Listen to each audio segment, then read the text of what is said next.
C'est au milieu d'écoulements d'eau usée connectés aux ruelles, de tas d'ordures à même le sol dans des cours d'habitation, de latrines inappropriées et d'autres latrines pleines, le tout couronné d'une odeur nauséabonde qu'une délégation de la Direction générale de l'assainissement des eaux usées et excréta, accompagnée de la police de l'eau du centre, a fait le constat amer du niveau d'insalubrité urbaine.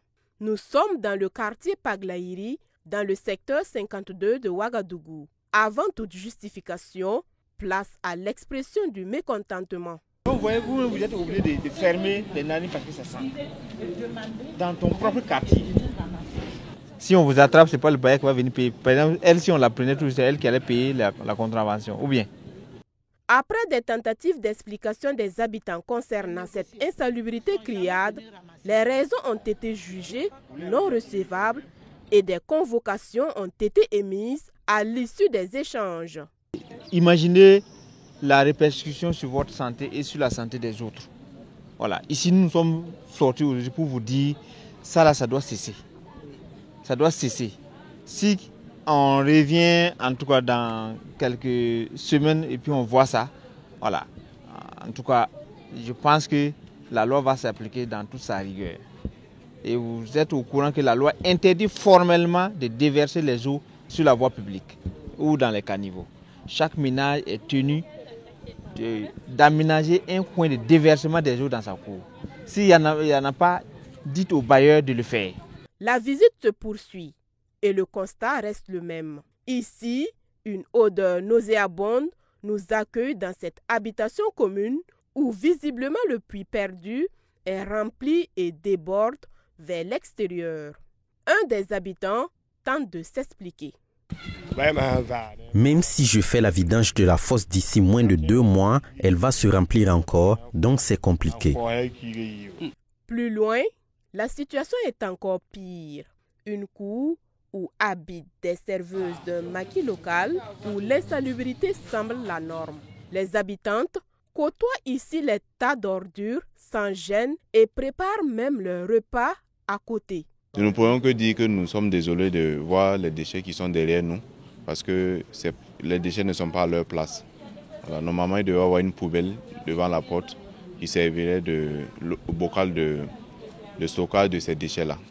Nous allons laisser une convocation aux propriétaires de la cour afin qu'ils viennent répondre des actes posés par les locataires. Les latrines sont pleines, le constat désastreux, tandis que le voisinage exprime son soulagement à l'issue de cette sortie terrain. La cour que vous venez de visiter, cela fait plusieurs fois que nous avons alerté les locataires. Nous sommes même allés jusqu'au commissariat. Cette visite d'inspection est vraiment la bienvenue. Nous sommes très inquiets pour la santé de nos enfants car ils jouent dans cette rue. En ce moment, leurs latrines sont pleines et certaines personnes n'ont d'autre choix que de faire leurs besoins dans des sachets qu'elles jettent ensuite dans la rue la nuit tombée. On a beau se plaindre, rien n'a changé. Après plus de 2 heures de sondage du quartier, il en ressort que le mal est profond et que la réalité sur le plan de l'hygiène et de l'assainissement est criante. Le quartier Gungué a également fait l'objet du même exercice, notamment au niveau des toilettes des compagnies de transport. Vraiment, à présent, je constate que les toilettes à l'heure actuelle ne sont pas ça. Et vraiment, j'attirerai l'attention de nos responsables. Cette activité avait pour objectif de vérifier la conformité des pratiques sur le terrain et de renforcer la sensibilisation des citoyens aux dispositions du décret numéro 1248 adopté par le gouvernement le 5 octobre 2023. Nous invitons vraiment la population à venir vers l'information. Voilà, donc nos agences sont là, sont disponibles, ou il peut venir aussi au niveau de la direction générale. Voilà, il peut y avoir des informations. Dans ce sens, l'ONEA accompagne la population, surtout les villes qui sont dotées des plans stratégiques d'assainissement. Nous avons des équipes qui font la promotion de la réalisation des ouvrages dans ces villes-là. Donc l'ONIA subventionne certains matériaux.